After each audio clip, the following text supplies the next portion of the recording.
Speaking of stupidity, the National Football League. What a transition. Way to go. The punishment imposed upon the Green Bay Packers, Aaron Rodgers, and Allen Lazard. And I'll peel back the curtain a little bit. I heard last night, going about my business, doing my work, copy-paste, snarky comment, and somebody said, hey, Aaron Rodgers and Allen Lazard got fined $14,650 for attending the Halloween party.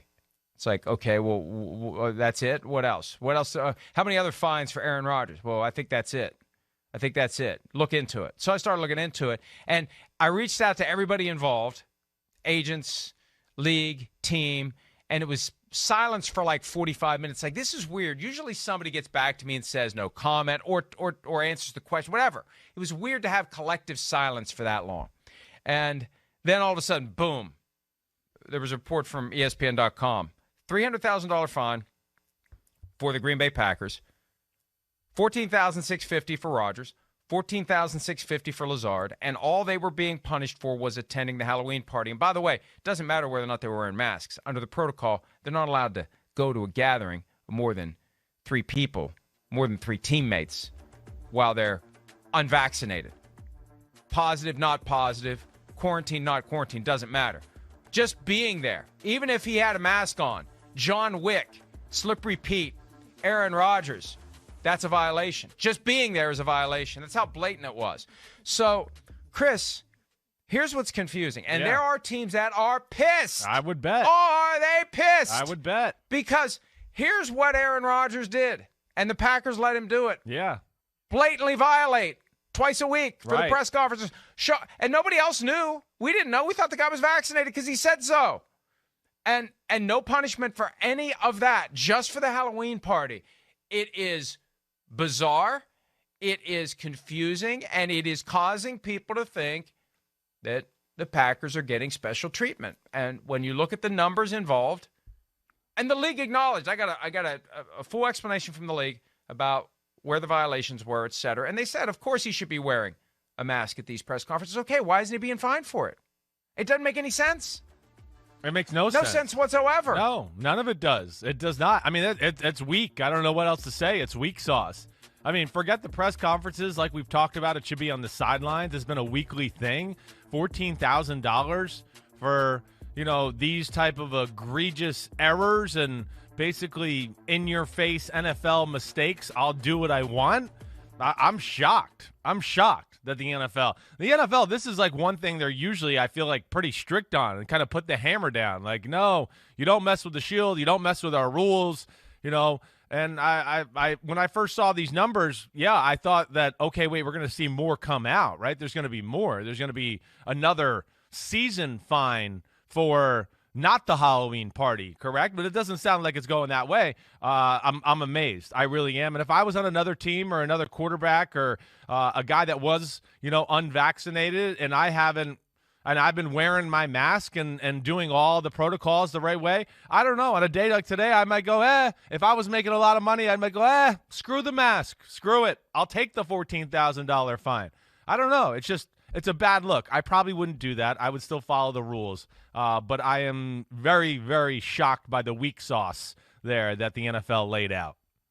And the problem is the way the NFL constructed this. Somebody very smart explained to me the other night that the league should have had a COVID compliance officer with every team, because you can't expect the team to chase these guys around, especially the Aaron guys Rodgers, as to whom they are tiptoeing on eggshells. Mm-hmm. It's the old Jimmy Johnson explanation. Guy falls asleep in a meeting, he gets cut. Troy Aikman falls asleep in a meeting, he gets a pillow. Sure. There are going to be certain guys on every team that the league is going to look the other way for if they are the ones who are expected to enforce the protocol. Why in the world is the league expected to enforce the protocol? Somebody said to me last week, that's like expecting the league to find the coach who criticizes officiating after a game.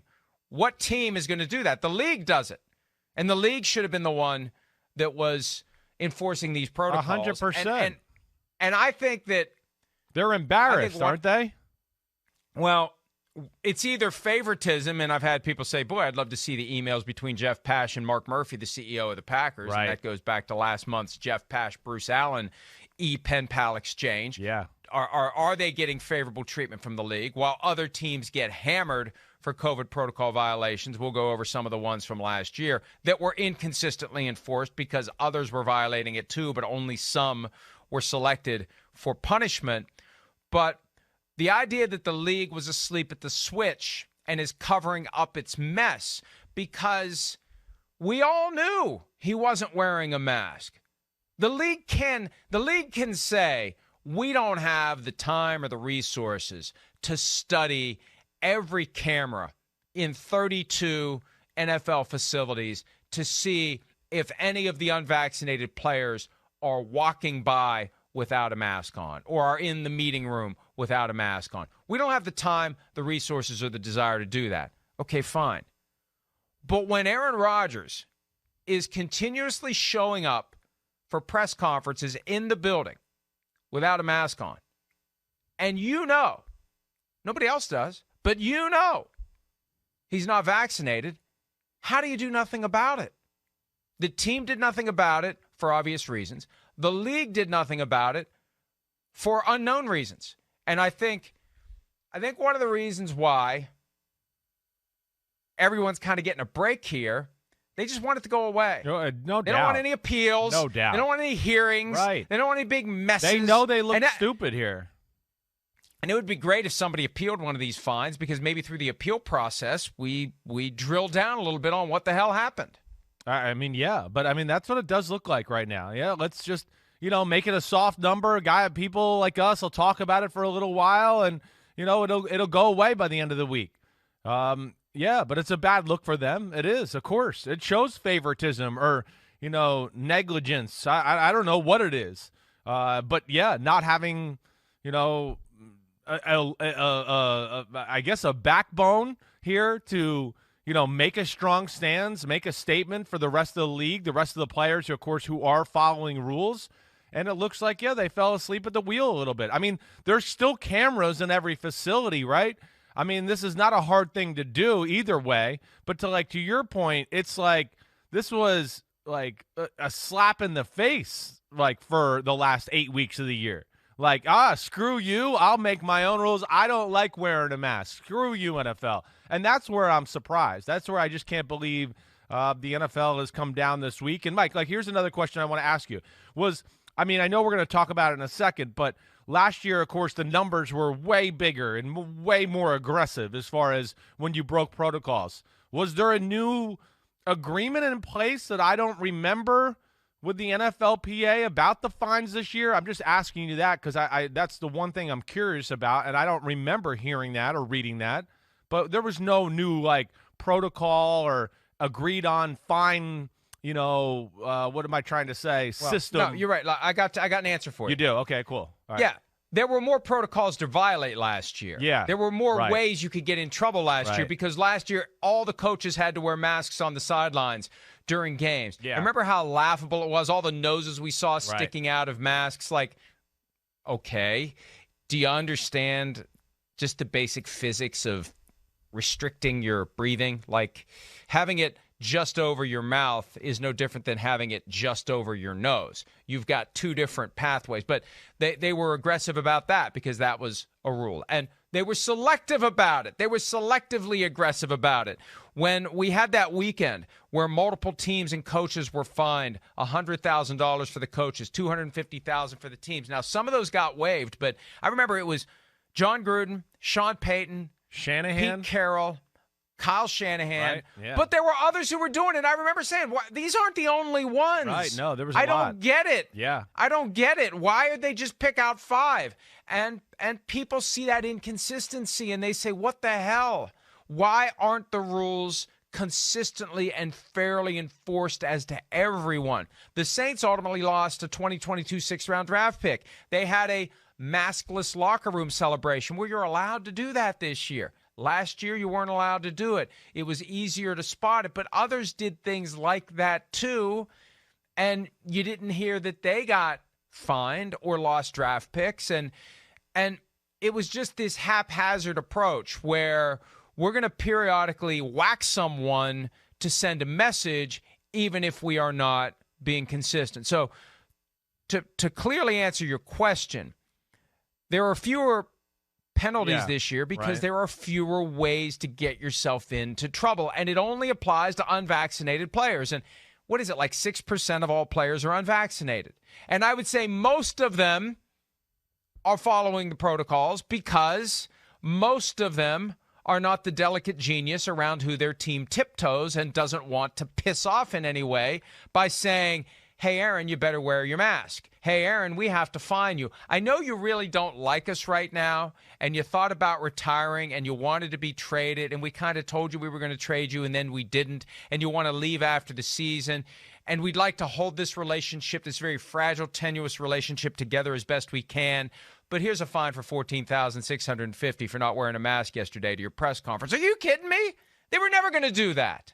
No. I mean, it just continues the ongoing NFL stance of it. Just looks like we're throwing a dart at a dartboard, and it just like we're going by the seat of our pants with some of these issues lately. I mean, again, there was a time where I felt like the NFL was extremely consistent. They were extremely tough, yes, but it was extremely consistent, and you knew what to expect. I don't know what to expect from them anymore.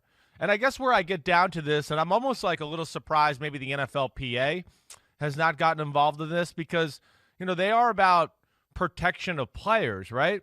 And, we see teams get fined or lose draft picks every year in the offseason because an OTA practice was too hard. It was too physical. They practiced too hard. But then here we're going to disrespect the deadliest virus all of us have seen in our lifetime, and we're just going to go, well, that's okay. That one, fine, no problem. That to me is where I don't get it. And again, I'm not trying to like be on my high horse or anything there, but just seems inconsistent, throughout the NFL with some of these standards as of late. And especially with this one, again, it's, I know, a hot button topic. It seems like maybe that's why they didn't want to confront Rodgers over this. Maybe they thought it would become a political issue, and that's why they stopped at it. But I am. Don't give them that much credit. I don't know. Yeah, you're right. I don't know. I'm just throwing it around. I'm just can't believe it. Right. And it wasn't on the radar screen that this was somebody that Jeff Pash and his minions wanted to harass and harangue. If it had been the Patriots or the Saints or maybe the Raiders, they would have gone after them. But they didn't go after the Green Bay Packers, even though they should have. They knew. We all knew he was not masked at these press conferences. And they knew he wasn't vaccinated, and he got punished for none of them. And somebody said, and look, I should have seen this coming when the league took the position that repeat violations in the protocol doesn't mean multiple. It just means you've been disciplined once and you do it again. And somebody said to me last night, well, think of it this way. If you're shoplifting twice a week, every week for 10 weeks, and they finally figure out and catch you shoplifting on all the times you shoplifted, you don't just get in trouble for the last time exactly. or for one time. Right. You're in trouble for all the time. Yes. I think that's the perfect example. That's where I don't get it either. I don't. Again, everything else in the NFL is like that. I mean, uniform violations. You don't show enough green in your sock, you get suspended every week. I mean, not suspended, fined every week. And it continues to go up. Because the league does it. I know. The team was expected to do it. It wouldn't happen. Well, you're right. It wouldn't. To me, that part of it too is ridiculous. It goes back into we're the NFL and we're cheap the category. That's where it goes into. Like the team is supposed to look at it. Is it the Shield or not? I don't understand. So now it's the team, now it's the Shield, and then it's the league, and we're worried about the league and the bigger picture. No, now it's back to the team. It's on you guys. They're all over the place with that messaging. And the protocol makes it clear the league's got the authority. The league's position is it's for the team to do it. The league's got the authority to implement the fines, and the league should be the one doing it. And they have the resources to have a COVID compliance officer at every team. When you can pay the owner's public pincushion $64 million a year, you can afford to hire someone for 4 months or 6 months or however long the season is, start to finish, to be in the building making sure that there's full compliance with the COVID protocols. Otherwise, it looks like it's just words on paper and you really don't give a crap. You're just doing it so it looks like you're doing your part to prevent the potential spread of COVID when you've kind of got to the point where you're numb to it like everyone else. We just don't really care anymore. We just have these protocols because we have to. We're not really going to enforce them. Yeah, that's the impression that the league has created. 100%. 100%. Because look at it, Chris, if he had never tested positive, if he had gone the whole season without testing positive, he would have violated the rules the whole year. He would have violated the protocol 50 times. Right. At least. Kalen Kaler of The Defector has a photo that somebody from Green Bay sent of Aaron Rodgers, David Bakhtiari, Randall Cobb, and others at an axe-throwing bar on October 15.